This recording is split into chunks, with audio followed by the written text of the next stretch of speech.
Join us for Twin Tier Sunday. Eric Lehman will join us with the Game Changer movement. We're going to talk about this artwork right behind us. It is an incredible story behind it, so tune in.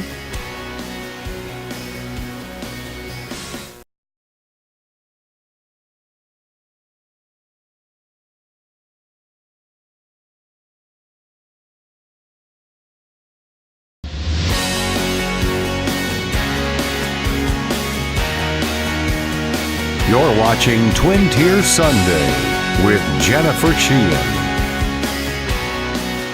Hope everybody is having a beautiful weekend. Welcome to Twin Tier Sunday. I'm about to introduce you to someone with a big dream. Back in November, I made this heart at the Game Changer event at the Southside Community Center in Ithaca.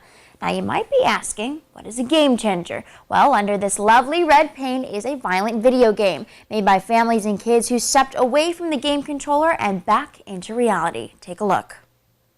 Violent video games have become a popular pastime with video gamers around the globe. Images like the ones you're seeing now are not uncommon to those who play them. According to the Entertainment Software Association, 68% of American households play computer or video games. And about 15.5% of video games sold annually have a rating of mature. The Game Changer movement has been started by the Dream Catalyst organization. It is a global movement aimed at curbing violence in today's youth and repurposing violent video games and turning them into art. The Ithaca Police Department is a proud participant of this program. Real-life game changer and global artist Lily Ye was at the last event held for the Game Changer experience. She hopes kids start stepping away from the TV screen and start creating right here in the real world. I guess my job here is just to inspire people and to show what is possible by people working together, creating beauty, transform the dark into something joyful and bright and hopeful. Founder Eric Lehman hopes this grassroots effort will someday become a national movement, getting kids back to reality. It was definitely a fun event, and now Eric Lehman joins us. How are you doing today? Very well, Jennifer. Thank you for having me. Not a problem. Thank you for coming on. He is a change agent for Dream Catalyst. Why don't you tell me what is a game changer and what is the movement about? Sure. Well, thanks for asking. I mean, Game Changers came about literally this time last year. I was really, Sandy Hook had happened in December, and my heart was just like shattered into a lot of pieces, and I was just, every morning I would just put the kids of Sandy Hook and then put like just the greater community into my heart when I would meditate, and at some point a vision came inside me and said, it's time to just bring the conversation back to healing, bring the conversation back to the level of kids. And so what I realized is that when Sandy Hook happened, the conversation went from healing a community to mental illness to then gun control in like 2 minutes. And what I took from that is that every time that the conversation went broader and broader, it took the kid's voice just out of that conversation. Kids can't vote on gun control, but what can they vote on? And then that's when this vision, kind of came inside me and said, they can vote on what they expose their heart to, and they can change their own game. And I think that's the only way, change happens is by looking within ourselves and saying, what can I do to change my own world, to change my own experience of this world? And so that's where Game Changers just kind of came in. What was the first step then in the process, or how did you start, this journey? Well, the first step was just listening to the vision and saying, okay, I want to live in a world where there are events where the price of admission is violent video games, where like that choice can be, made without, cash, necessarily changing hands right then and there. So like at the transaction level, I just thought, what would inspire a kid to want to trade in a violent video game? What sort of events would, make that happen, compel a child to say, okay, I don't need this, and what I'm about to experience is worth more than this game that I've been either playing or addicted to, whatever you want to look at it. So that was the first, kind of listening. And then, I think what happens in the world is you just let go and you say, okay, this is the vision, what's going to show up next? And what was amazing is that, through Facebook networking, I met a guy named Byron Chamberlain who formerly played on the Denver Broncos. And he was part of their championship years in 2000 and 2001, and he was actually in the Pro Bowl. And so I learned that he had an organization that helped kids and called the Pro Day Experience. So when I was on a trip to California, I reached out to him and he accepted a lunch invitation. And I said, I'd love to help kids and I'd love you to be part of it, and this is the vision. And he said, sure. And so the idea is that, his group are gonna put together a Pro Day experience for the school that wins the contest that we're about to have. And the contest is basically the school that redeems the most violent video games per student will win a Game Changers experience on their campus. And so that part is really exciting. It's still coming together. I want to attract, entertainment, like a musician or a bunch of musicians who want to create a pep rally at the end. And so, there's just so many different iterations and spokes for this wheel, So Byron Chamberlain is going to serve as the spokesperson. And that's pretty great. And that's really exciting. And, I just went down to New York City last weekend around the Super Bowl, and we recorded, the kind of the intro to the campaign, and that was really exciting.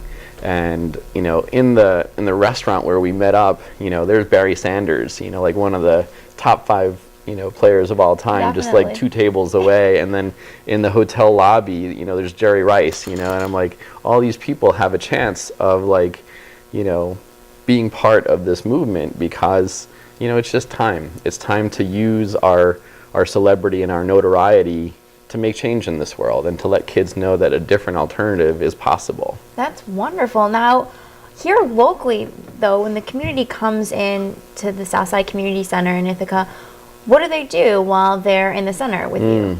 Well, this is what's so great about the partnership, and it's still organically, shaping.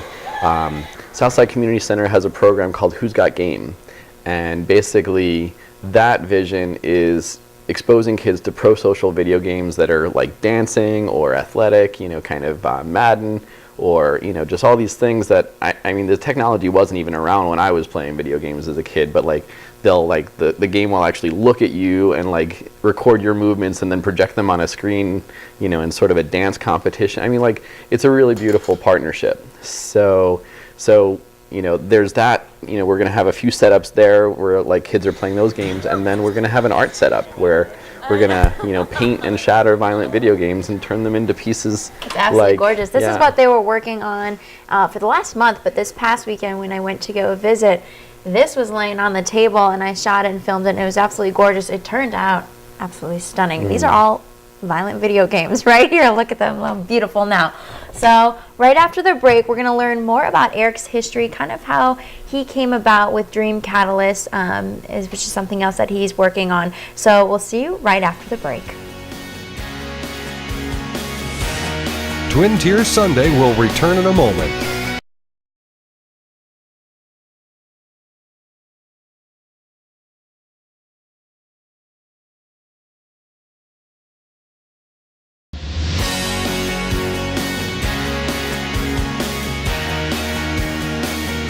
Welcome back. Hope you're enjoying your Sunday. Eric is here again with us. He's going to be talking about the Dream Catalyst movement now. But before we touch on that topic, I kind of wanted to get to know you a little bit more.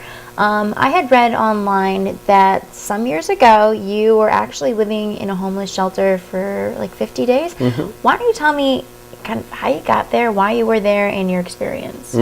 Sure. Well, I mean, that's, it's a really amazing part of my life. It happened when I was 17 as a senior in high school on Long Island. And it was a miracle-laden path, and you might not think of, life in a shelter as a bunch of miracles, but for my world, it was. It was miracles, and then it was eye-opening experiences that transformed my understanding of the situation of homelessness, especially as it pertains to youth. So, you know, I lived in this shelter. My mom and I had I guess a falling out. She was just sort of mentally unstable at different times, and so at one Friday evening, she called the police and had me removed from the house, and that's actually where the first miracle happened. Is that these police officers took me to this shelter called Seabury Barn, and it was 2 miles from where I was living, and it was in my same school district. So I was kicked out on a Friday, back to school on Monday, you know, and what a miracle that is, to, like, even though, you know, my sense of home was interrupted, my sense of community wasn't. Yeah. So, and I guess what I'll say about that experience is, you know, on Friday I was, you know, even though I had this energy that said, I'm ready for anything, it was still traumatic. So, you know, from Friday to Sunday, I, like, just cried. I don't remember doing much other than crying. But at some point on Sunday, like, my tears dried, and I went to the shelter staff. Like, I noticed that they were having a staff meeting, and I sort of, like, barged into the room, you know, with some, like, energy that I didn't even know that I had.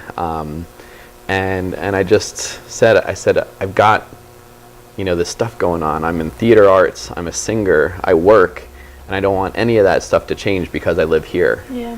And what was, again, another miracle is that they looked at each other and then they turned back to me and they said, Eric, we believe in you, and, you know, we're going to get you to your rehearsals.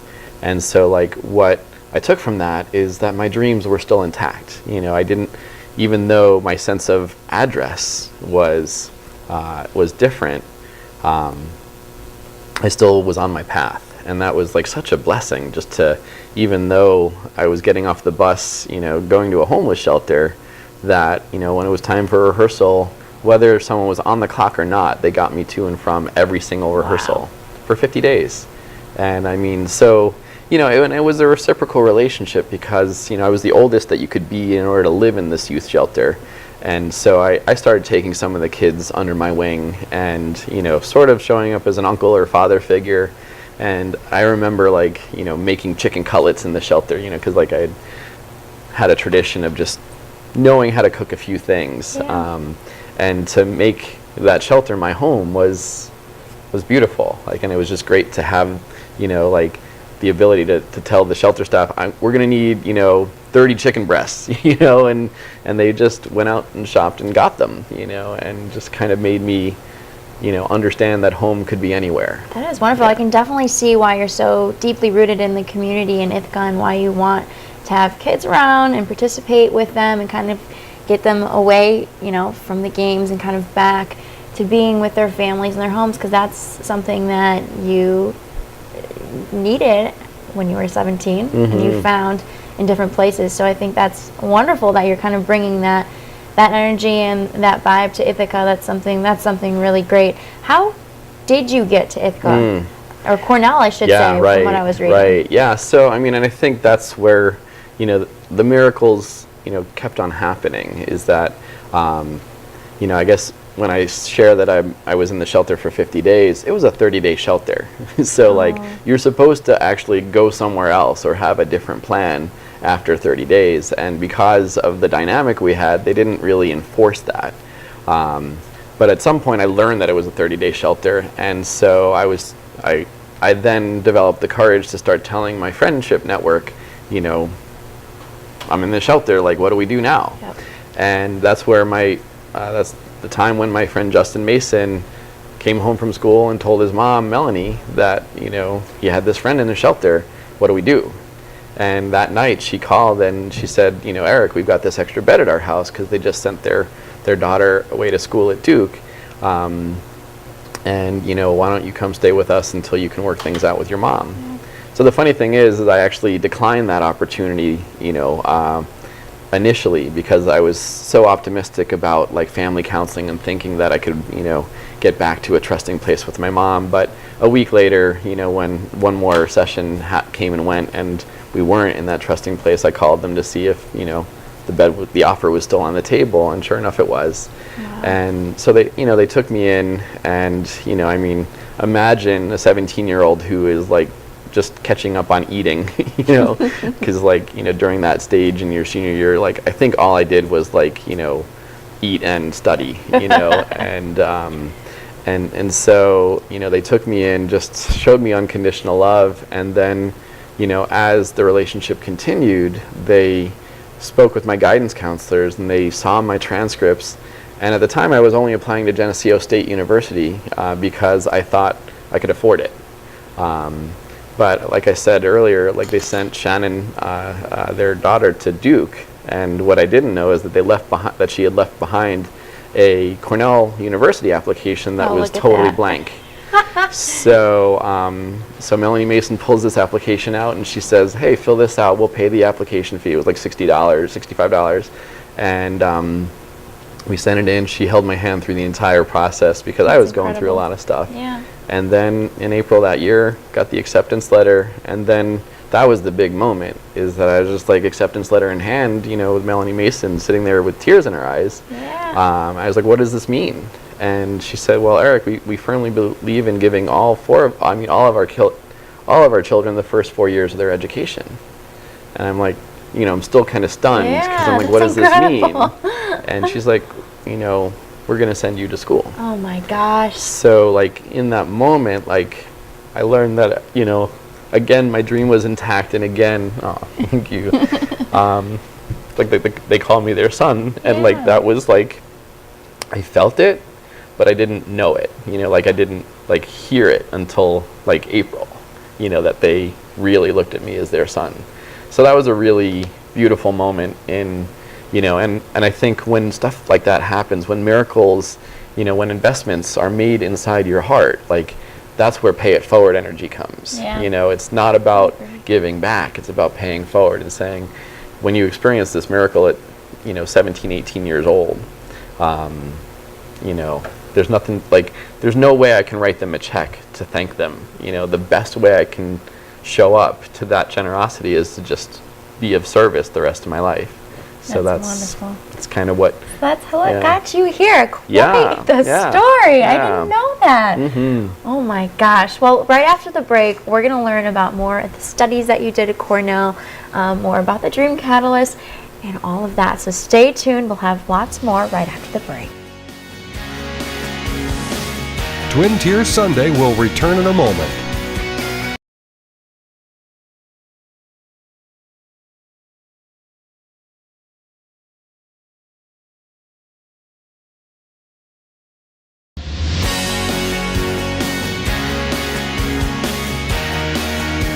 All right, welcome back. Eric is still with us now. We just learned more about his history, how he got to the area, how he started at Cornell.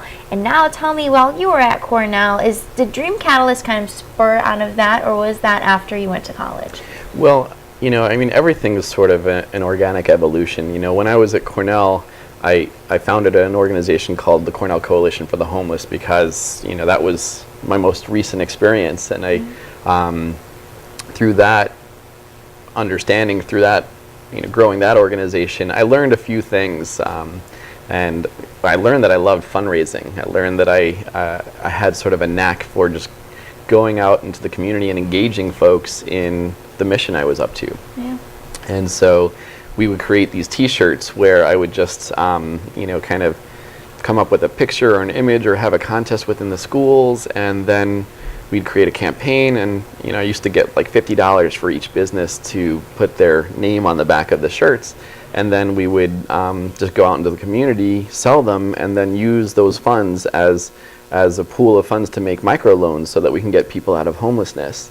And so, like, I guess what's kind of interesting is that same kind of methodology still holds true today. Only I get to ask for a little bit more in support of Game Changers and what we call the Repurpose Your Heart Drive campaign, which has this shirt. Yes, why don't you tell me a little bit about this shirt? Maybe who designed it? We can hold it up here. Yeah. So it looks, I think it's hard to see the words that surround it, but it looks like an anatomically correct heart. But instead of saying like this is the bicuspid valve, it's saying like this is where passion is, this is where love is, this is where purpose is. And so like my friend Ryan Curtis, he drew the original design, and I met with him and I said, this is what Game Changers is up to. And I acquired this shirt at or an earlier version of this shirt at the Grassroots Festival. And I said, can we have this design? Can we use this design as part of this movement? And he bought in, and he gussied it up. He added the word purpose to it. And that's where I kept on looking down. I said, repurpose your hard drive instead of like refurbish your hard drive, Yeah. And so I think, I'm going to be kind of promoting the opportunity to sponsor this T-shirt. We're kind of revamping the website, dream-catalyst.org and dream-catalyst.com. And, we're just going to be out and about, just kind of showing up. And I think the cool part is that we can actually, if you look at the fact that art departments are being cut left and right, nationwide, how great would it be if, we started amassing, piles and piles of violent video games as art supplies. And then we went into the schools and brought this back in as like art projects. And it's absolutely incredible. And now when you take these shirts and you sell them, where are those funds going to then? Well, there's so many different facets of what it means to promote this movement. There's going to be travel expenses. I'm trying to figure out how to, make that Game Changers experience happen on that campus. And so we're going to need to fly, all these athletes, to kind of curate all these events. Yeah. This is it. This is my livelihood too. This is like what I get to do for, like living into this mission is all that I'm about. So, some of it sustains me and my family.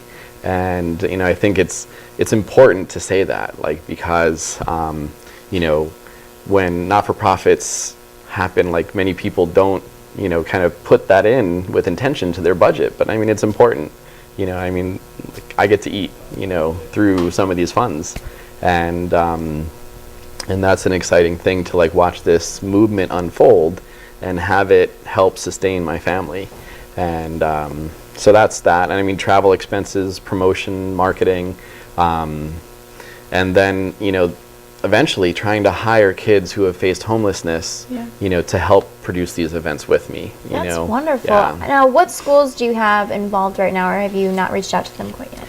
Well, thanks for asking. I think there are kind of not-for-profit organizations that are wanting to, kind of jump on board. I've met with Dr. Brown at Ithaca City School District, and he's engaged. He loves the vision. It's just we haven't, kind of created the opportunity to go into the schools. He's agreed to eventually use the school as a drop-off site for, cool. Kids to, trade in violent video games. But it's interesting because we don't want it to be like a trade, opportunity. We don't want kids to oh, well, I'm going to just trade my Grand Theft Auto for my Call of Duty, No, exactly. So we want to create a secure, box so that, it's a one-way, one-way entry. So those things are unfolding, and as with many ventures, they just take a little longer than you once thought, when you're kind of at the drawing board. So it's happening organically. It's happening exactly how it should, and I'm just, just to go from thought to, actual images, and, true action. I made a promise to those kids at Sandy Hook and to the world that before the 1-year anniversary of Sandy Hook, something would be in motion. And so basically a month before, the 1-year anniversary of Sandy Hook, we had our first launch event, November 15th. That's right. You were there with me. Incredible event. Why don't you tell me about Lily Ye, correct? That's Sure, her name. yeah. She was the artist that was there. I met her.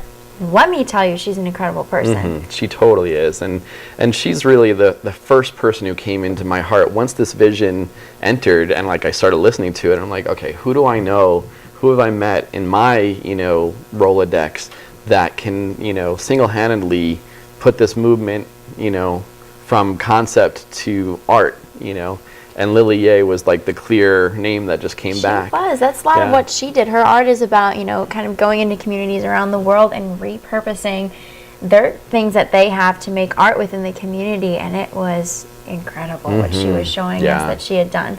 So Well, I mean, she came back from Rwanda. She just repurposed the burial site, of the genocide, and like for her, like she's such a tiny person Yeah. with such a huge heart, and like to see her just transform that amount of darkness into that amount of light. That's why I love like Exactly. making light. And the first piece that we did was the heart, and Yep. so I mean, the fact that I was able to just like Skype with her and say, will you join this movement? And it was just like without pause, she's like, of course. That's you know, wonderful. Yeah. And now, any upcoming events really quickly that will be in the near future? Well, sure. Well, the second Saturday of every month at Southside, we are doing Game Changers. Cool. And that is, on the calendar for this year. And then we're going to reach out to other organizations, other churches, and other, places where we can have more of a presence. And so the contest is about to like roll out, and I'm about to do the fundraising campaign like on an Indiegogo. So yeah. Wonderful. Well, we'll keep everybody Mm-hmm. informed. I look forward to seeing that launch. I'm excited for you. Thank you. You have an amazing history. Yeah, I think you're going to have an amazing future too, because this is incredible. Look at this. Look at this, people. you. All right. So thank you for joining us on this Sunday. I hope you make it home okay. Oh, Not thank too you. far, just a Yeah. few miles, right? Not at all. Yeah, it's a fun drive. Wonderful. All right, everybody at home, have a wonderful weekend. Happy Valentine's Day, if I didn't say it to you on Friday, and we will see you next week.